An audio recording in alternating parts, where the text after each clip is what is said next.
Aham Ganadipataye Namaha.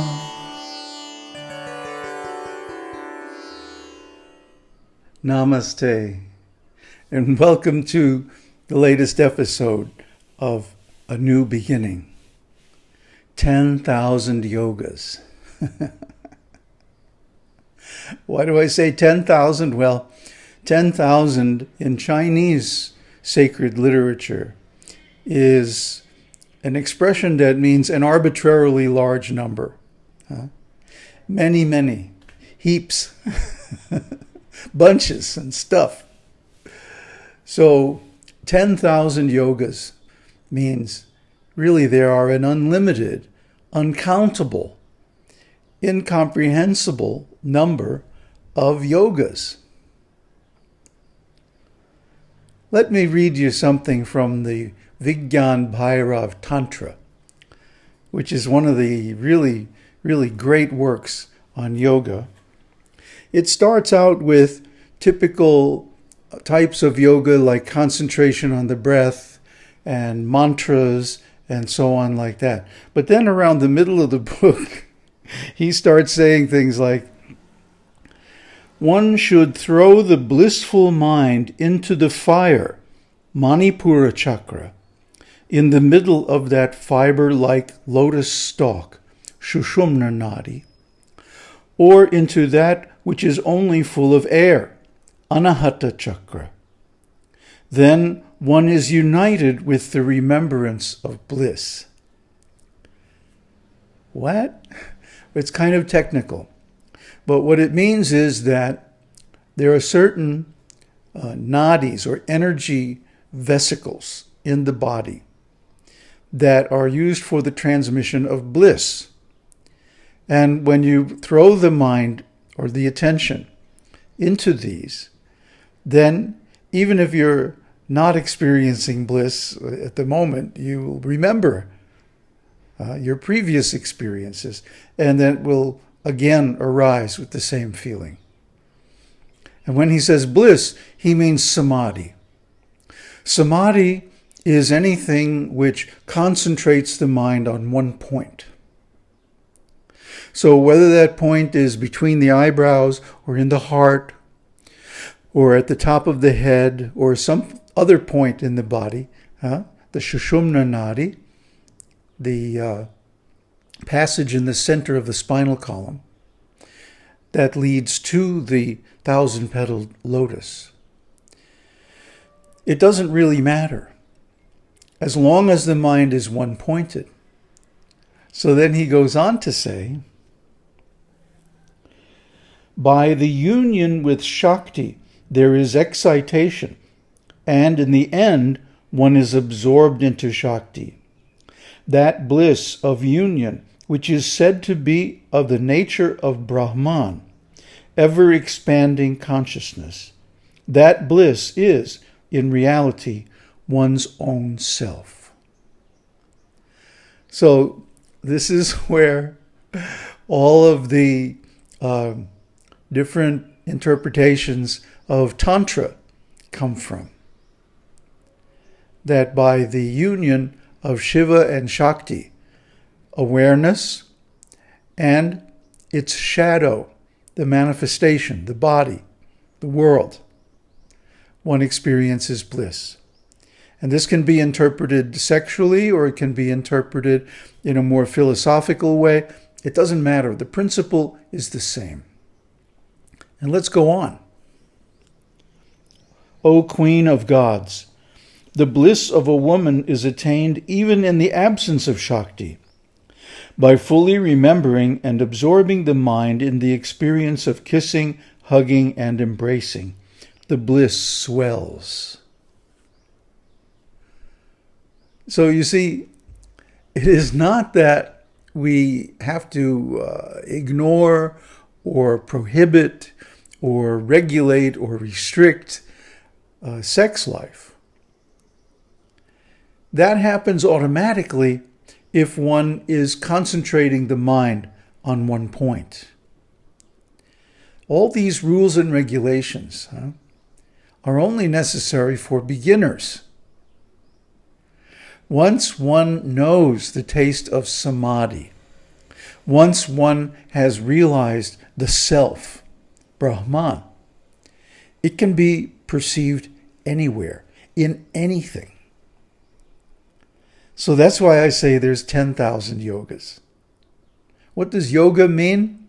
It comes from the Sanskrit word yukt, which means to connect, to link. What are we linking? We're linking our individual mind or self or consciousness with the supreme mind or self or consciousness. This linking process is yoga. Now, what does this have to do with standing on your head? Not a whole lot. But if by standing on your head, you can feel that link, you can experience that connection, that's yoga. And if you can experience it in the midst of sexual union, that's yoga.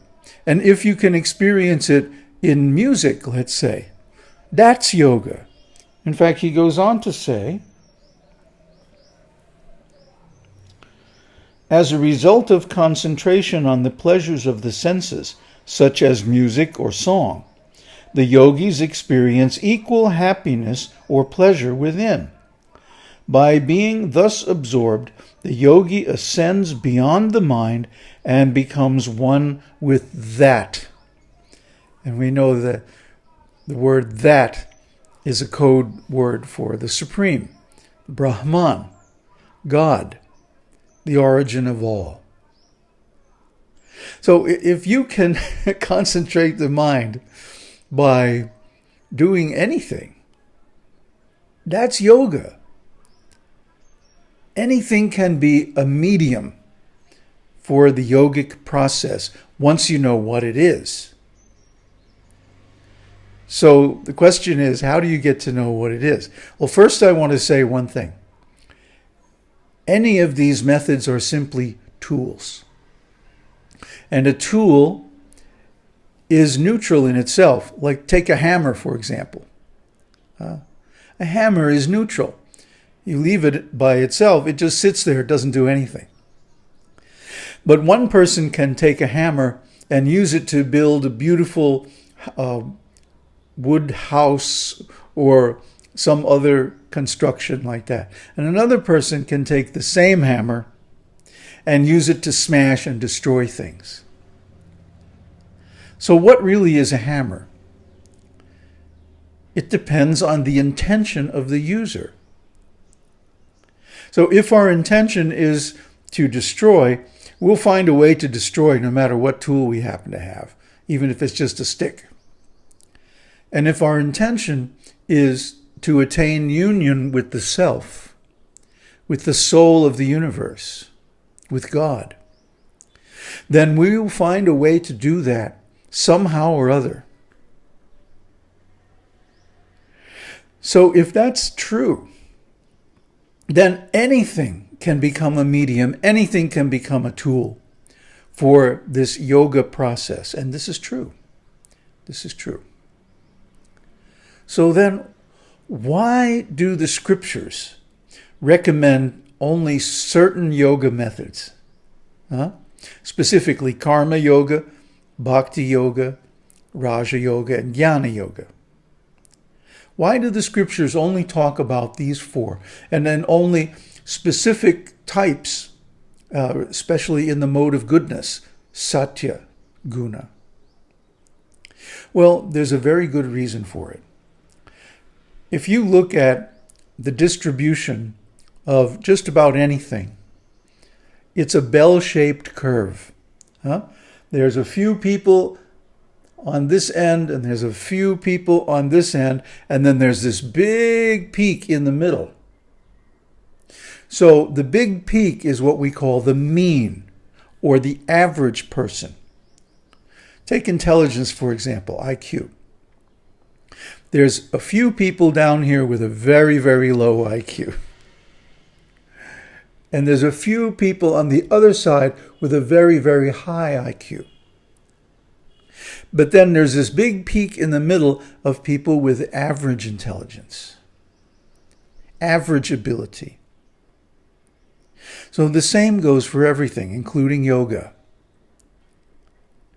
There are some methods of yoga that are only meaningful or practical for the outlying people.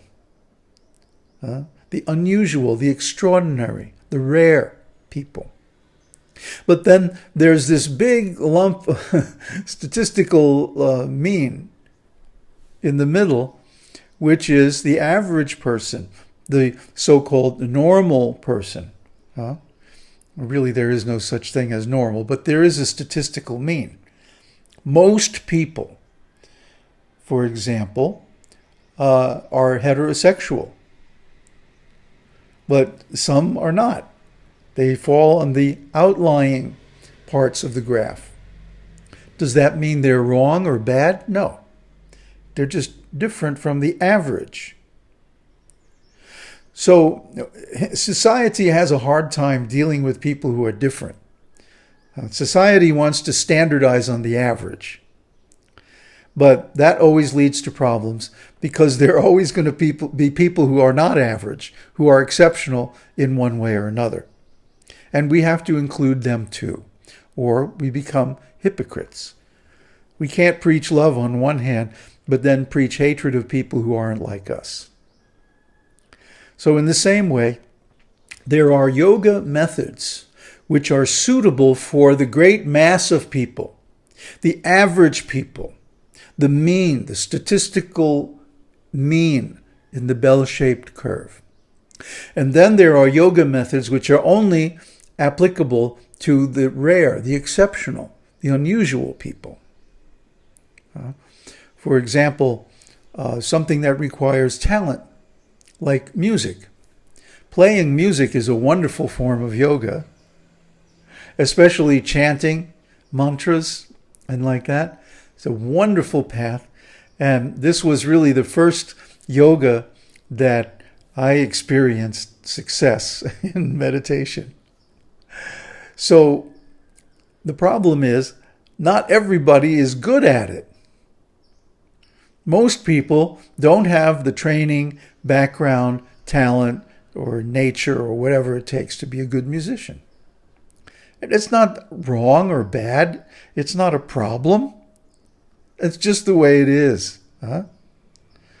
You find there are some trees that are very, very big, and some trees that are very small. But in the middle, there's a range of average-sized trees. That doesn't mean being a big or small tree is bad. If we get rid of all the small trees, then how are the big trees going to grow?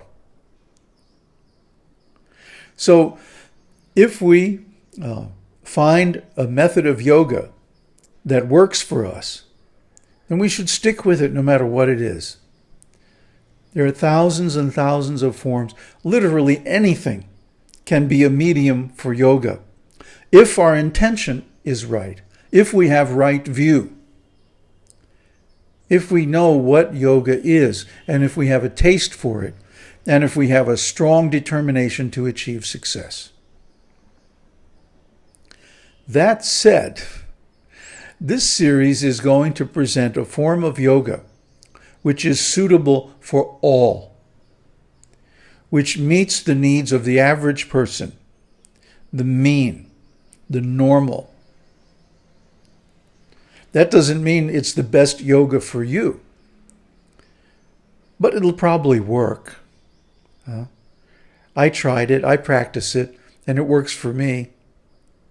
There are other forms that I also practice that work better. But we're going to go into how to perform karma and bhakti yoga. And that's going to be the theme of the next few videos.